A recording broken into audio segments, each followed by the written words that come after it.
singing and dancing, belying what had taken place just a few moments ago. When they were outside, they had even been fired upon because the forces were trying to control the situation. So these are the visuals from outside. The national anthem also being played, and this is in Galle, and it's ironical that in Galle as well the public transport had been completely suspended. These protesters did not have any way of movement because of the fuel limitations as well that they are facing. But as the protest took over, as the resignations came in, the national anthem being sung, it was a very proud moment for the protesters, for the Sri Lankans, as they believe that they have reclaimed Sri Lanka. So the national song being sung also is of course an indication of what exactly the situation was and how the people of Sri Lanka really felt about how things are panning out in the area. And it's not just that, the visuals on your screens also tell us what it is. King Ratnam, Times Now contributor, also joining us live with more details on what the situation is like right now. King Ratnam, if you can take us through what the situation is like, because we saw the kind of celebrations that broke out last evening as the protesters were also singing national anthem, celebrations at the president's residence as well. But now it's back to what next for Sri Lanka and for Sri Lankans? Yes, yes, there is a lot of doubt that is looming with what next, because there is no definite answers. There are legal questions, there are constitutional questions unanswered. But right now, I am at the gateway of the presidential mansion. People are just walking out after witnessing it.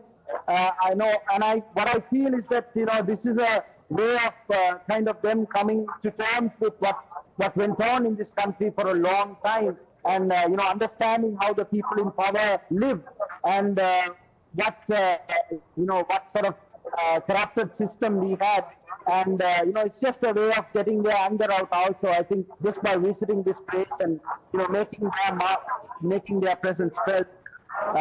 So it is the crowd is unbelievable. People in their thousands have come to this place to visit it and to witness it firsthand. But still, the important questions still remain at large. Especially the resignation of the Prime Minister is still in question. We hear that the party leaders have met and they are trying to make a decision, but nothing has come out of it officially. So there is a bit of an unrest building up also regarding their demands and whether these demands will be met immediately. Okay, all right. There is a lot of unrest as you're getting us. If we can also request you to turn around your camera and show us what the situation is like, because we can see from the visuals there are a lot of people who have gathered there. If you can tell us what the gathering is about, because the resignations have come in, but there is still that uncertainty looming large.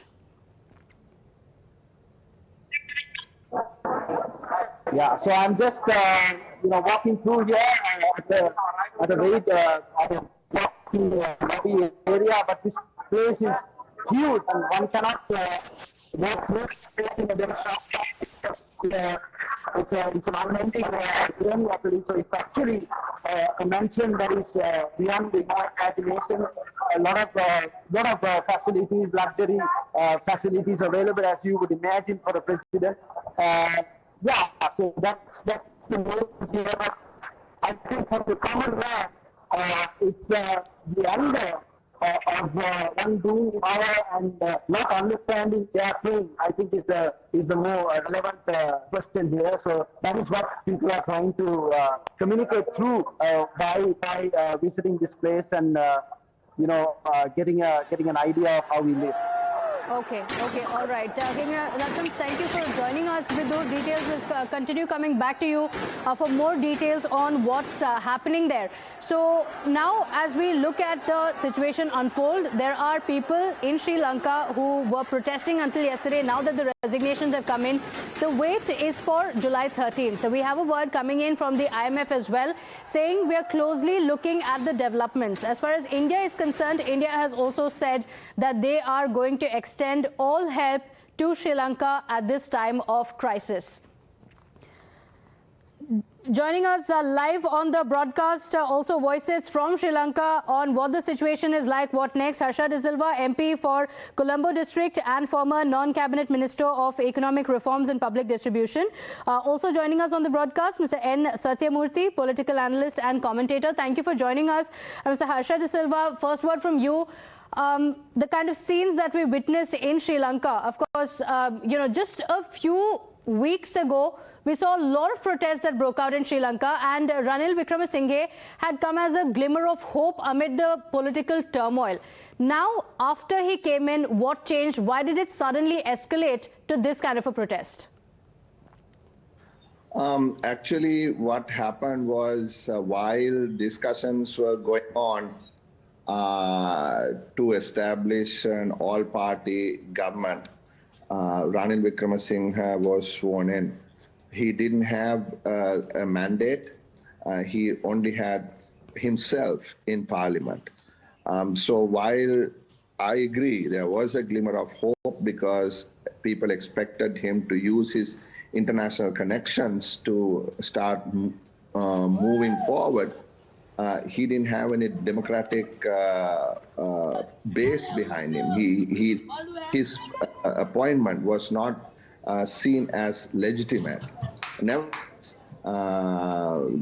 protests continued, and as we all saw in this broadcast a while ago, things came to a head yesterday, and unfortunately several people died, some injured, and Mr. Wickremesinghe's house also was set ablaze.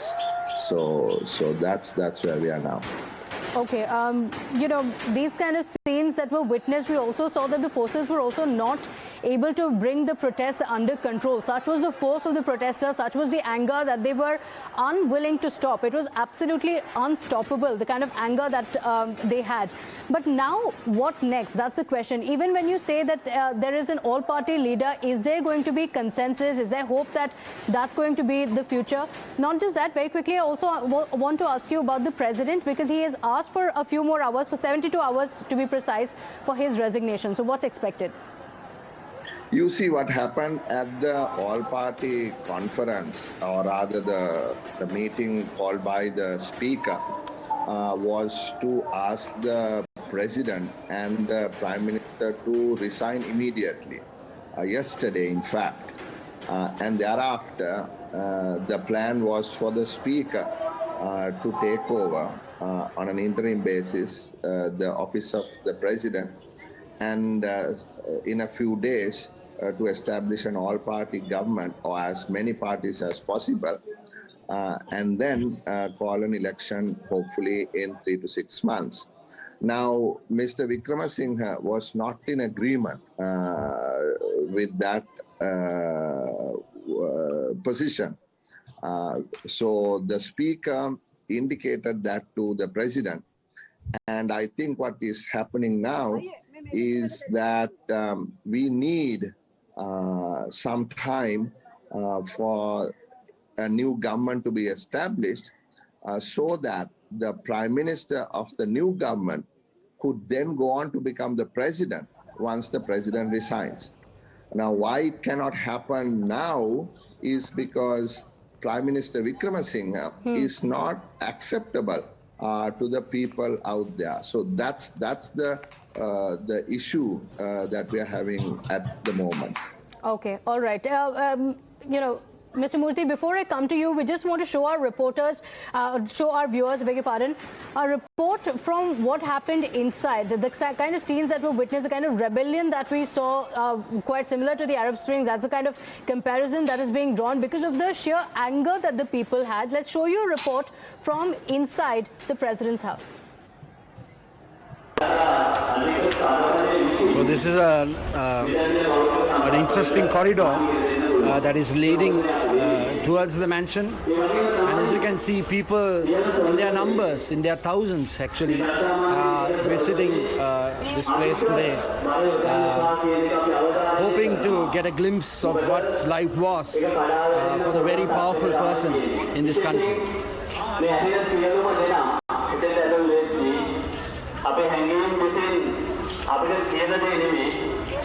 බුද්ධිමත්ව කල්පනා කරන්න ඒවා රැකගත යුතුයි. මේ භෞතික දේපලත් එක්කම අපිට ප්‍රශ්නයක් නැහැ. ඒ නිසා ඒවා අර පිළිමැස්මේ ඒවා කළමනාකාරීත්වයේ යුතුව කල්පනාවෙන් බුද්ධිමත්ව පාවිච්චි කරන්න ඒක අවධාරණය කරන ගම අරගලේ හෙට දවසේ ක්‍රියාකාරී සැලැස්ම අපි ඔබට ඉවත් කරන්න පුළුවන්. As we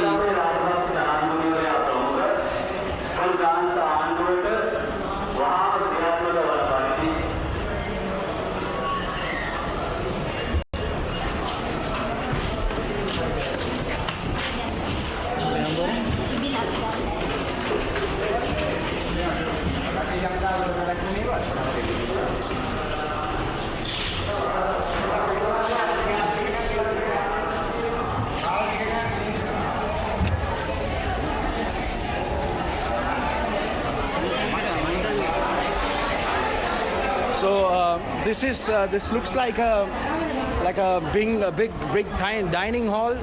There is a fancy piano. As you can see, people have just stormed into this place, trying to figure out the enormous facility that this is actually, and one cannot actually walk through this within a short time. I think it will take days for somebody to cover the entire space. It's such a huge space, and the crowd has even made it even more difficult. And as I walk outside here to the exterior,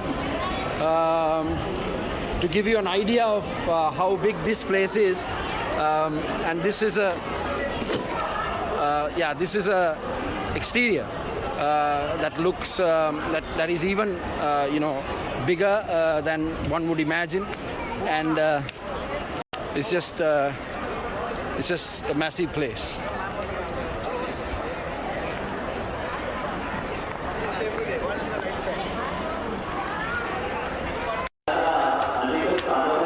So this is an interesting corridor that is leading towards the mansion, and as you can see, people in their numbers, in their thousands actually. So that was a report from the President's residence as the protesters barged in.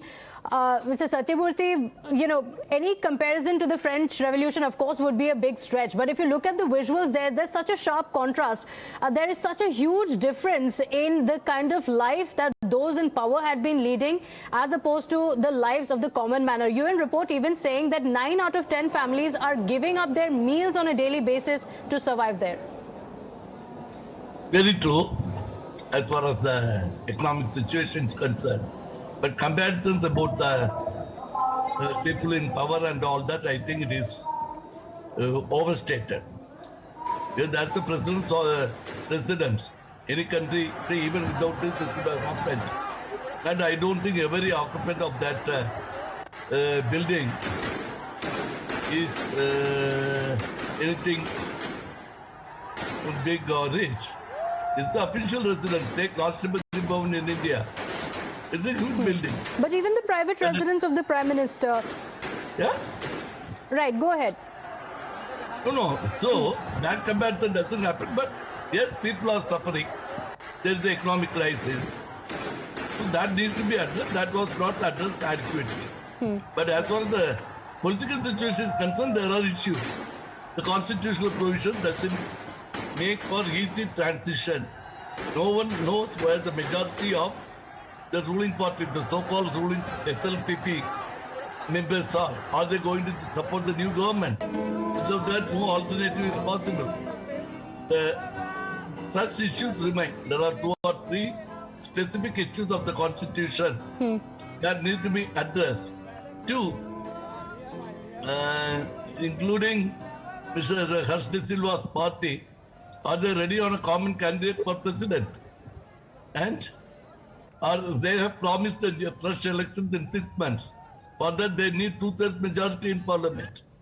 Will they have it? As you rightly said, there is the indecision all round. Yesterday seemed to be the easiest of the solutions to begin with. But the next few days are going to be really, really crucial for that country, because as you showed in the news, India's foreign minister and others have said that we are ready to help. But whom are they going to talk to? There is a lame duck president who may or may not be accessible. There is a lame duck prime minister, and half of his 5 or 6 of their cabinet ministers have resigned since morning. One of them is someone who wanted the prime minister to give up the finance portfolio. He may be among the shortest surviving ministers in Sri Lanka all these years. Tamiga Pereira in industries became an investment minister. He held a press conference when Parliament was in session to say the finance minister, Prime Minister should give up finance portfolio. Okay. Today he has this. So there is a huge flux there, which is going to be a little more difficult. Right. And you know, even the IMF have said that we are going to look at, we're closely looking and monitoring the developments there. But like you said, there's no leadership that they can have a conversation with. Very quickly, Mr. Harsha de Silva, I want to ask you, is it as simplistic as saying the crisis in Sri Lanka began with the credit line of China? Because there are several other domestic factors that have gone in as well. Apart from the pandemic, there are several domestic reasons, including the fact that the power was held with one family, a lot of decisions that had been taken by those in power.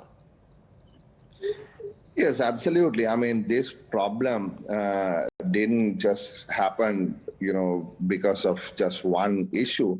One has to be apolitical if you are trying to figure out a way out. So therefore, deep structural reforms need to take place in this country. This country needs to be unshackled. This country needs to be opened and integrated with the rest of the world. And for the last so many years, Rajapaksas in power didn't want to do that. They were looking inwards. They were looking at a big state involvement. Yes, there's been massive allegations of corruption. Right. And even the IMF said, look, these need to be looked at. But let me say something to you that there will be a government in Sri Lanka. We are responsible MPs as opposition. Many parties will come together, and in the next few hours, I believe in the couple of days, we will have a government that is ready to talk to the IMF and the international community. Okay, let's hope so, because Sri Lanka was known as a country known for its economic growth. Its sudden slide has come as a shock to the entire world. Mr. Harsha de Silva as well as Satyamurti, thank you so much for joining us. On that note, we're slipping into a short break. We'll be right back. Stay with us.